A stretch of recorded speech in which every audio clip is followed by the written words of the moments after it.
Hi guys, paingon ko musaka dito sa Kinuman, habog na siya diri sa Osami City. So naka-travel na ko og 1 kilometer. Di man dai lali magbike per team giday kay kapuya labi na siya tungason. Hanga kayo.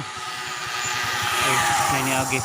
Layo pa kay ko og adtoon.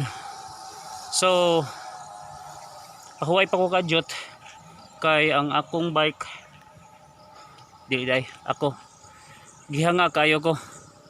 So kung kinsa man tong nagbike diha abi ninyo sayon, dili sayon magbike, perting hanga ka, perting kapuya ang ato ani nga ma-exercise ta aron mahata makusgan aron para pang so good luck kani nga bike journey paingon sa Kinuman, mga I think mga 5 kilometers pa ambot og kaya. Bye bye.